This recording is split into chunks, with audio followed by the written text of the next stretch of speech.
one of my favorite segments that we're going to have every week. It's called the Call In and Ask the Expert Mechanics Corner. Today, we'll be taking your calls with Ryan from Reno Rennsport.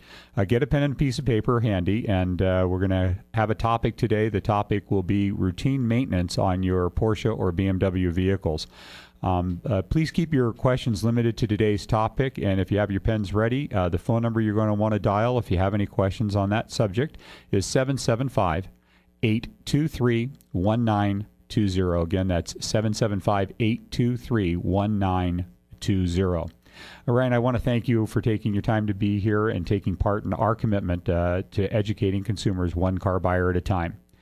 We probably could have picked a more glamorous topic today, like how to achieve maximum peak horsepower or something more exciting. But routine maintenance is not just important. It's at the core of the longevity of today's automobiles. If you could, I'd like you to start by walking our listeners through what the manufacturers today recommend and how those recommendations can affect the life of your car's or your car's life expectancy. Sure, Mitch. And thanks for having me. Both BMW and Porsche have set service intervals for oil changes and filter changes and everything like that, and they're very important to keep up on. At Rennsport, we can do all your own oil services and everything, but some of the things that the dealer does, maybe we don't so much agree on it, and that would be like oil service intervals. Newer Porsches and BMWs in the last few years are doing upwards of 18, 20,000 miles per oil change.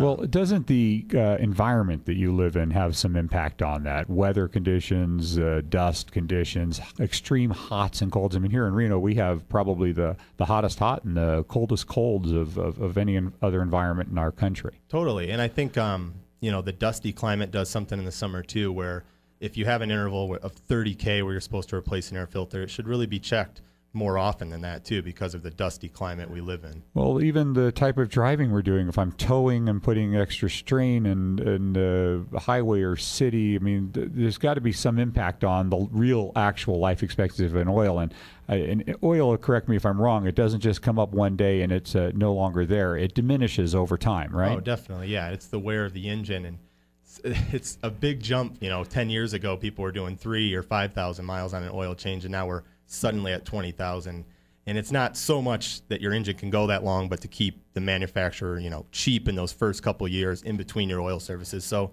we recommend always cutting the service definitely in half. If you have 20, do 10,000. If it's a 15,000 mile service, do 7,500. Okay, we have our first caller today on the Buzz, and we're going to take that call with Dave. Dave, go ahead. What's your question?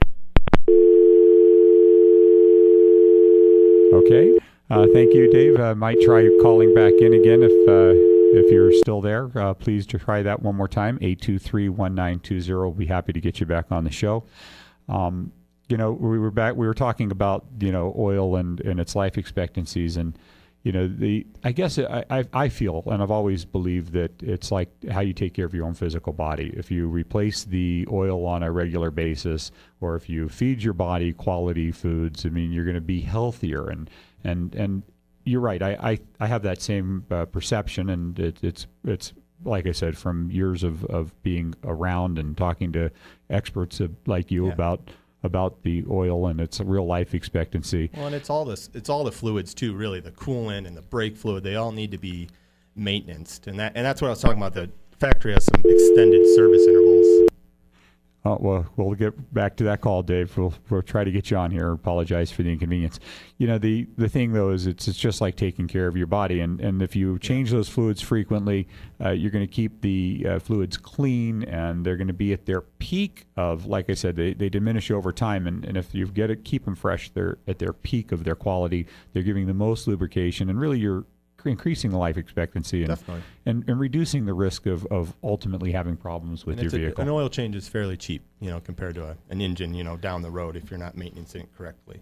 Right. Now, some people think that, they can pull into a drive-through oil change, or they don't take their car to a certified shop or a dealer for that oil change. Why do you think that it's important that they reconsider that choice? There's a couple different things there. First, the oil and the filters they use may not be up to the manufacturer's spec.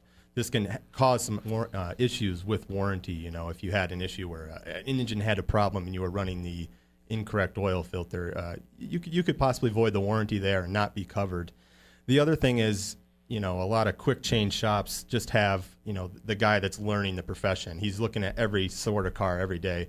When you come, into Reno Rennsport or another authorized shop, you got a professional looking at your car, and they know how to find the common issues with less time, Well, okay, we have Dave back on line one. Let's go ahead and try to take his call now. Thank you, Dave, for being so understanding. What's your question? Understanding is my middle name. Oh, this is Dave Mulligan, Mad Mulligan. How are you, Dave? Hey, good show, Mitch. This town needs a show like this. Thank you very much, and one like yours, too. Well, thanks, brother. Hey, as you probably know, I'm certain that you know, I drive a Porsche, and it gets a little expensive. And my check engine light is on, but it runs perfectly. Well, So- how did you know that was going to be one of our questions today is the check engine lights? And, one of the beauties about Reno Rennsport, I don't know if you've been there, Dave. I know the guy that sold you that wonderful Porsche. It's absolutely stunning, and I'm sure this time of the year you've been enjoying it with its top down and the Got breeze the top blowing in down. your long hair. But Reno Rennsport's their service for these vehicles is ridiculously reasonable. And Ryan, would you tell them what that cost is? I mean, if you're talking about a basic diagnostic Oil coming in- change service. Oh yeah, an oil change. I mean, we're running a special now for $49 for the labor. It's plus oil in the filter. But are we trying to talk about the check engine light Both, or some both, too? yeah. I'm suspecting you have a yellow just check engine with your Porsche, sir. Yeah, Yeah. exactly. Yeah, and that can mean a lot of different things, and it's really smart to bring it into someone who knows what's going on. We can scan the vehicle, tell you what's going on.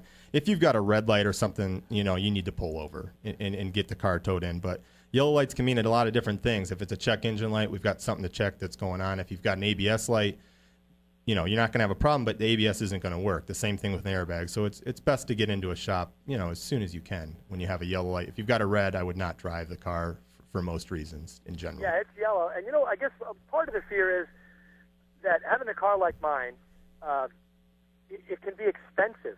I try to, stall on bringing it in because I don't want to spend the money now if it's running so well. So, it's kind of a catch-22 for me. I love the car, but sometimes I've got a lot of money in my pocket. Sometimes I've got very little. So I'm sort of stalling on bringing it in. Well, at the same time, Dave, that stalling could actually lead to a greater problem and a greater expense. And you'd be surprised. Some of these are simple, really simple electronical adjustments. I mean, they can be just some sensors that are failing, and they're not always huge expenses. And I think that's a misconception. It says, check my engine, and people think, oh, my God, what's wrong with my engine? This could be thousands. And you'd be surprised how often it's something far more insignificant.